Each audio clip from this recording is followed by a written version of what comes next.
Hello everybody, and welcome back to OMB Reviews. I am the critic who is a cynic, hope you're doing well, and today we're going to do a little bit of a box office breakdown, as we don't have too many films out there making heavy waves at the box office overseas or here domestically, but there are still some numbers coming out. But before I do, please be sure to smash the like button, hit the subscribe, smash the rumble button if you're watching over there as well, and check out links in the description if you want to find out other ways to follow me on social media, other platforms, and of course other ways that you can support the channel. So as you see from this headline from Deadline, it says Wonder Woman 1984 rises to $85 million globally, trying to act as if that's somehow a great, impressive number.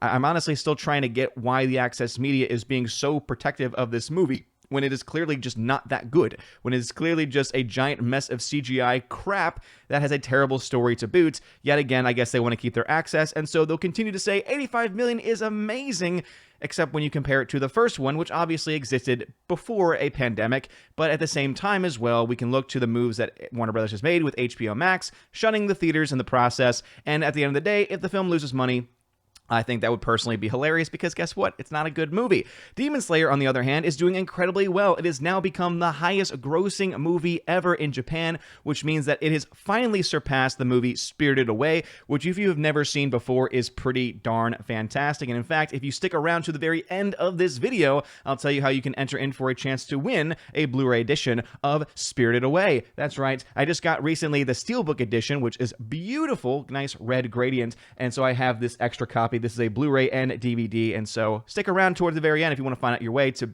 see the film that used to be the highest grossing film in Japan and no longer is because Demon Slayer has slayed the Spirited Away ghost demon.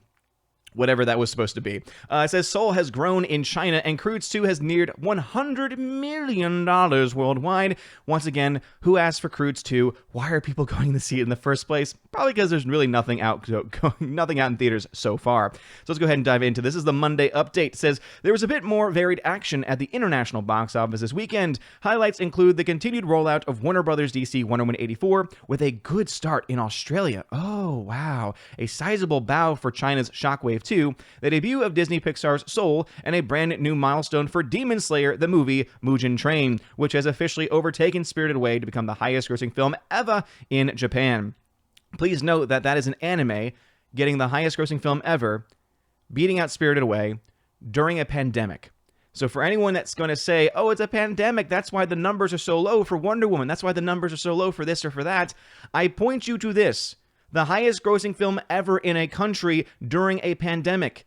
It's almost as if, wait a minute, if you make films that people actually want to watch, if you make films that actually have a fan base and make it a way in which they'd want to see it over and over and over again, and you actually listen to the fans and respect them, oh wait, they'll actually show up, they'll actually give you money, they'll actually even get you to the point where you're breaking records in your country during a pandemic? Huh, who would have thunk that? Apparently not Patty Jenkins and Wonder Woman 84. Starting with Wonder Woman 84, the Patty Jenkins-directed sequel added an estimated $19.4 million from 40 overseas markets, taking the international box office cumulative to $68.3 million. When combined with the frame's domestic debut, the worldwide running total is $85 million. Oh boy!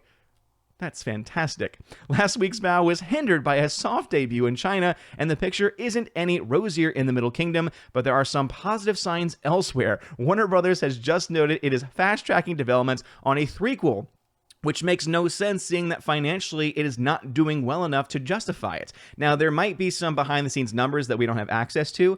Maybe the executives at Warner Brothers are seeing the subscriptions, they're seeing the views for their film, and they're making those connections to say, okay, people have subscribed to our service to access this film specifically, but I don't know if that's going to be enough for them to justify this film as a sequel, especially since this film costs, what, north of $150 to $200 million to produce?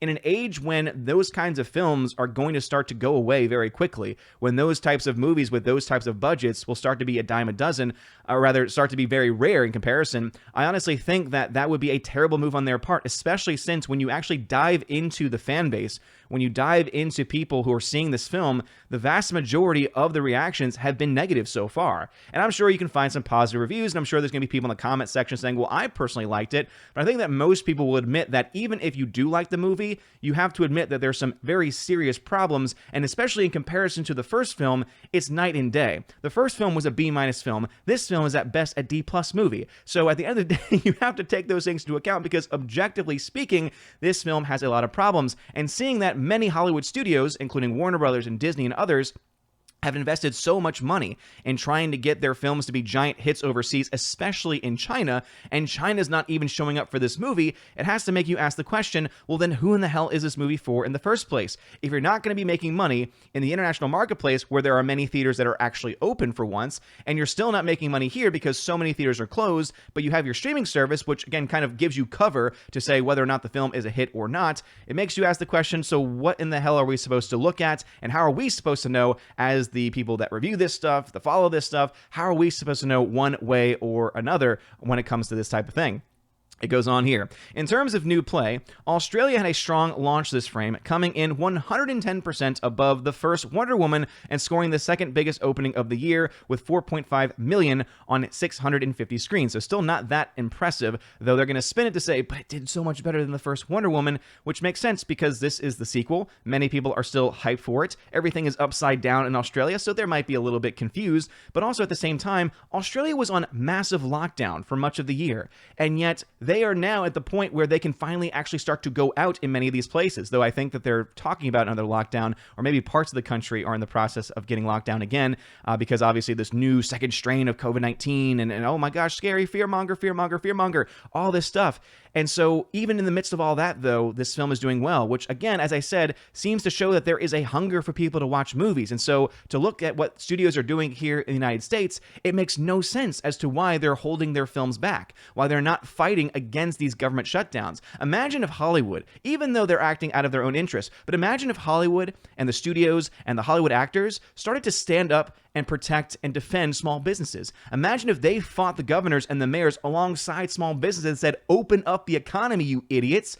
Imagine how much money they could get from that. Despite what anyone has issues with when it comes to the studios, Disney, Patty Jenkins, whatever, I think many people would be willing to put those things aside if those Hollywood elites stood up with and stood side by side with those small businesses. But they're not going to do that because they don't care about small businesses. They don't care if the small businesses fail. They don't care if the local mom and pop theaters have to fail because they have no movies to show, even though those are the theaters that are actually doing better than the mainstream chains because those small mom and pop theaters don't rely on the big tentpole releases. They rely on, patronage. They rely on people coming back over and over again to see classics on the big screen, to enjoy the overall experience because they have, maybe reclining seats, they have dine-in service, like they have all these specialty items to keep people there and to keep coming back. They don't need to just have a mass production of these giant theater chains like AMC or Regal and have just like the bare minimum of, oh, we're just gonna, have some sound issues in one screen and several screens and, have some bulb issues in other screens and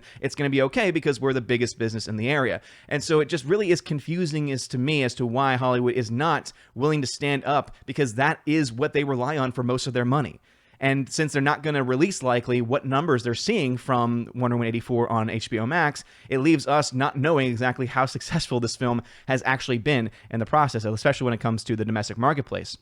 He goes on, it dominated the market with 60% share. Korea, where cinema going is severely impacted by COVID, gave Diana Prince the #1 spot with $2.5 million. In India, Wonder Woman 84 lassoed the biggest Hollywood opening of the year and the top industry debut during the pandemic. It came in on par with the first Wonder Woman. So see how they're spinning the narrative here. They're saying, oh, you're hearing all these negative things, but look at how great it's doing in Korea, in India, where again, they've had massive lockdowns, they've had massive impacts, but their theaters are actually allowed to be open. And this is, again, a bunch of people that want to just get out. So whether the film is good or not, if they're getting to go out and they're getting to socialize and they're getting to, experience something and entertainment, they're gonna go out and do it. It doesn't really matter what it is. If there is a film that they've been wanting to see or they've been hearing a lot of things about, whether it's good or bad, they're gonna want to see it for themselves to know. This frame overall, there were more cinema closures due to Christmas, notably in the UK, where we saw additional locations moved into Tier 3 and 4 COVID restrictions over the weekend, which, by the way, is ridiculous. In Brazil and Mexico, typically strong DC markets, approximately half of movie theaters are open with capacity limits. The top 5 so far for Gal Gadot's Amazon Warrior are China with 23.9 million, which is abysmal, especially for China, Taiwan 6.5, Australia 4.5, Japan 3.1, Singapore and Thailand each with 2.9. IMAX reports Wonder Woman 84 added 1 million from 280 offshore screens. The global total is now 8.2 million, or nearly 10% of gross. And so then it goes on there to talk about Shockwave 2 and Disney's Pixar Soul, jazzing its way to 7.6. I will say I actually personally liked Soul, and now you have, which I think is hilarious, now you actually have a bunch of social justice idiots coming out complaining because number 22, who is the soul that the main character Soul is trying to basically convince to actually want to go to Earth and be born, which also, by the way, someone mentioned this in the comment section, it's actually an incredibly pro-life movie because it indicates that there is life before birth. Oh, what a concept. Isn't that interesting, Hollywood? And yet, now you have people attacking it not for that reason, but because who voiced this character, number 22, who helped this character voiced by Jamie Foxx? Oh, Tina Fey, a middle-aged white woman, is the savior of a middle-aged black man. We can't have that. And it's amazing that people are going after it now, which makes me want to like the film even more because it's actually a pretty interesting film, deals with a lot of interesting concepts, and I actually thoroughly enjoyed it a hell of a lot more than Wonder Woman 84. It's not a perfect film. It's not my favorite Pixar film, but it's a pretty good time. So if you have Disney Plus or if you have kids, I think overall they will enjoy it, though there are some pretty trippy sequences. And again, a lot of the stuff I think will go over their heads as far as the deeper existential questions and everything. But these are some of the box office numbers that we have. So Disney's Soul. Again, even though 7.6 is not very good in general, again, this is a type of film that normally would have hundreds and hundreds of millions of dollars, and it's going to be impossible to know how successful it is because it is free on Disney Plus right now, which means that it's likely on the high seas right now for free as well in very high quality. And that's one of the biggest caveats and one of the biggest issues when it comes to streaming is that it's that much easier for pirates to be able to get the films, and it's also easier for them to get higher quality versions of the films too. So not only do you have people that are regularly pirating films, now you have other people that normally would wait for a month or two until a higher quality stream would come out who have now essentially instant access to high quality streams. Add on top of that the fact that it's not a very good film, and yeah, it might be doing well in comparison to other years in places like Korea of all places, but what does that mean for the actual complete international box office? Not that impressive. And again, it's because the film, if you've seen the clips from it from this point, it is essentially becoming a giant meme. In fact, one of the best things that's come from this movie is the Pedro Pascal meme with him pointing at the camera saying, "That is good, but it could be better," is essentially what the meme is. And that's been the best thing that has come so far from this movie because the plot is a giant mess. The CGI is complete and utter garbage. And it's really sad because you have a lot of really talented actors that are doing the very best that they can. But when they're given a garbage script with garbagely written characters, they can only do so much. But anyway, that's a bit of the box office breakdown. So again, shout out to Demon Slayer for having now the highest grossing movie ever to release in Japan. And with that being said, the former highest grossing film, Spirited Away, if you want a chance to win it, I will be picking someone at random. I'll be using the random comment choosing, the whole thing. The thing, as Joe Biden would say. Oh yeah, the thing. Anyway, so this is the Blu-ray and DVD copy. So if you want a chance to win this, just type in the word ghost. Type in the word ghost, and that'll enter you in to win. I will then do a random comment generator sometime this week, and then I will try and contact you through that comment, so make sure your notifications are on. That way you know when I respond to your comments. And then, of course, it is an international giveaway too, so if you live overseas, don't worry, I will send it to you. I will say this much, though. This film is region unlocked. So according to this, it is an ABC region unlocked disc. And so that means that you should be able to play it on any of your devices, no matter where you are in the world. And again, I will ship it to anywhere in the world. So if you want to enter in, again, type ghost anywhere in your comments. I would say probably put it at the very beginning of your comments. If you want to have a separate comment of you entering it in, that is totally fine. And again, it will be completely random. And I will, of course, comment on that post that wins. So good luck to everyone. Enjoy movies, enjoy physical media. Buy physical media. It is the best way to go about doing things in general. You guys are all amazing people. Please leave some comments and some likes on this video. Hit the subscribe, the bell notification. That way you know every time a new video goes live. Have a wonderful day, everyone. Smash the rumble button if you're watching over there. And as always, God bless. And now for a huge shout out to all of my December Patreon and Subscribe Star members, starting off with Patreon, Albertus Magnus, Andrew Hoyle, Animation Commentator, Brian P., Dion, Divex, Enrique Evangelista, Father Christopher Miller, hail to you, Father, Father Damian Cook, Garrett Searles, Harold Francis, The Hunky Chunky Funky Monkey, Inflamed Wood, It's a Trap Productions, Jason Clark, Jacob Juice, Jay, Jeffrey Toon, Jonathan Carney, Kenneth Camille, Laura Story, Mad Mitch Dunaway, Mike Jackson, Mr. Peabody and his evil twin with the beautiful hair, On to June, Orange Hat Reviews, Out of Step with Reality, Outpost Dyer, Riff Magos, Rosetta Allen, Steve Glasker, Miss Martin Muses, also known as Teresa Martin, Theodore Bendon, Tina Bogend, Tina B, and the Modern Major General,